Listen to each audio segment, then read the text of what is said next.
রেডিওতে আজকে সন্ধ্যার স্থানীয় খবর শুনেছ রামু?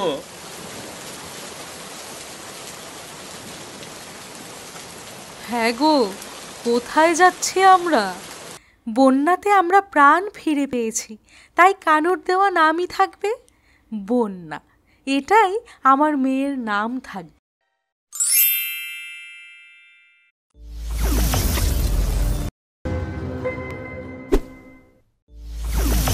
গ্রামে অনেকদিন বৃষ্টি হয় না, মাঠঘাট একেবারে ফেটে চৌচির। হঠাৎ রাতে যেন এক ভয়াবহ বৃষ্টি, থামার কোনো নামমাত্রই নেই। গ্রামের মানুষ বৃষ্টিতে একটু স্বস্তি পেলেও কাজে কর্মে বের হতে পারছে না।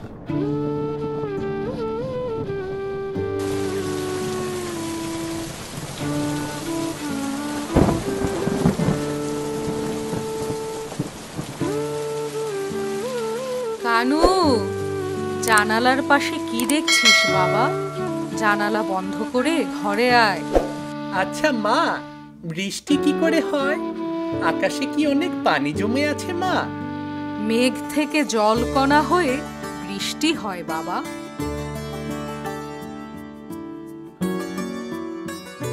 মা, ও মা।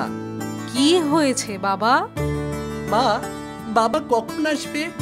এত বৃষ্টিতে বাবা ভিজে যাবে না তো? বাবা এক্ষুনি চলে আসবে বাবা। হায় হায়, কি যে হবে! এতদিন পরে বৃষ্টি হচ্ছে, তা বিপদই হবে মনে হচ্ছে। সব তো ভেসে চলে যাবে, সব তো মারা পড়বে এবার। বাচ্চা কাচ্চাদের নিয়ে কোথায় যাব? হে ঈশ্বর, আমাদের রক্ষা করো, রক্ষা করো আমাদের।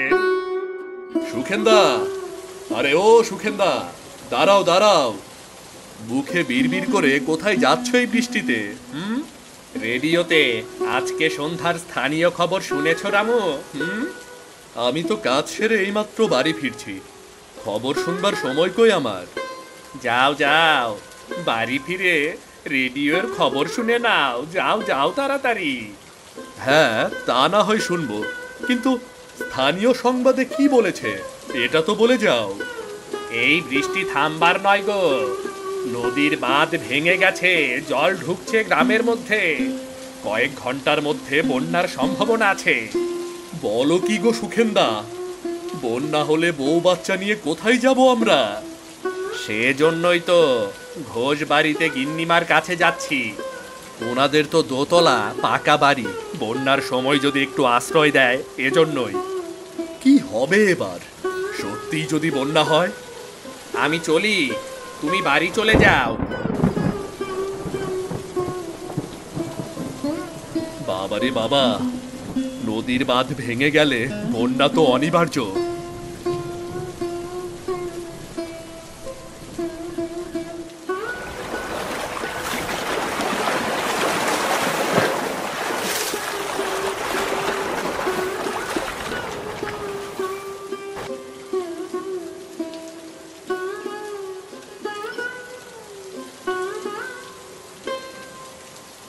গিন্নি, গিন্নি, আরে ও গিন্নি, দরজাটা খোলো গিন্নি।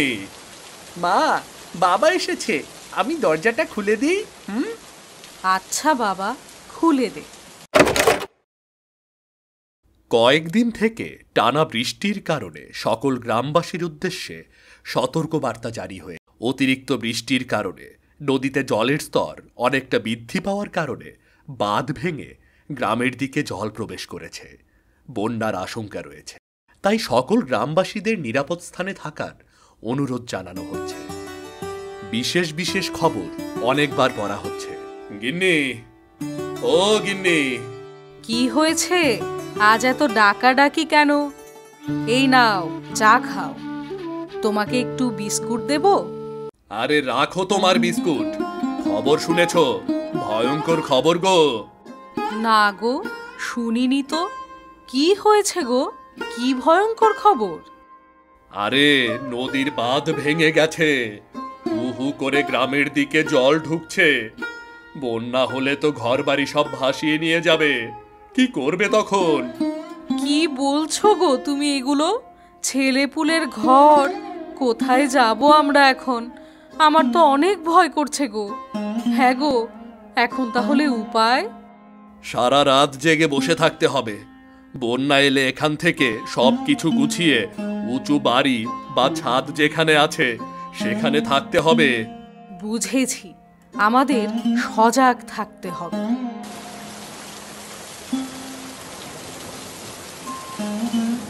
এবার দেখলে বন্যা কাকে বলে? মন কি আনচান করছে গো গিন্নি? ওগো, আর বলো না, কোথায় যাব, কাদের বাড়ি আশ্রয় দেবে, কি খাবো, এরকম অবস্থা হবে আগে বুঝিনি গো। এত মানুষজন কি করে বাঁচবে বলো দেখি? মা, সব ঘরবাড়ি গাছপালা ডুবে গেছে, আমার স্কুলের বই খাতা সব কিছু ডুবে গেছে। হ্যাঁ গো, কোথায় যাচ্ছি আমরা? চলো চলো, আমি যেখানে কাজ করি সেখানেই যাই। দোতলা অফিস বাড়িতে নিশ্চয়ই থাকার জায়গা পেয়ে যাব। সবাই মন দিয়ে শুনুন, কেউ ঘাবড়াবেন না, কেউ ভয় পাবেন না। নদীর বাঁধ ভেঙে যাওয়ার কারণে আমাদের গ্রাম বন্যায় ডুবে গেছে, কেউ আপনারা ভয় পাবেন না। প্রকৃতির রোষানলের কবলে আমরা পড়েছি। প্রকৃতির দুর্যোগ নিয়ন্ত্রণে আমাদের কারোরই হাত নেই, তাই এই দুর্যোগ মাথায় নিয়ে আমাদের সকলকে বেঁচে থাকতে হবে। এর ভয়াবহ বন্যা পরিস্থিতিতে যতদিন না পর্যন্ত বন্যার জল শুকিয়ে না যায়, ততদিন কাউকে যাতে খিদে পেটে থাকতে না হয়, তার জন্য সকলকে আমাদের গ্রামে যে দুটো স্কুল আছে তার 2 তলায় সকলের থাকার এবং সবজি পোলাও খাওয়ার আমন্ত্রণ রইল। আর এই সব যে পোলাও খাওয়ানো হবে তার সকল দায়িত্ব ও খরচের ভার বহন করেছেন আমাদের গ্রামের ঘোষবাড়ির গিন্নিমা। তাই একটু কষ্ট করে সবাই স্কুলে চলে আসুন, তাই একটু কষ্ট করে সবাই স্কুলে চলে আসুন। শুনলে গিন্নি, শুনলে? আমাদের গ্রামে এখনো ভালো মানুষ আছে যাদের মন উদার। চলো, আর সেখানে যাব না, স্কুলের দোতলায় চলো, চলো চলো।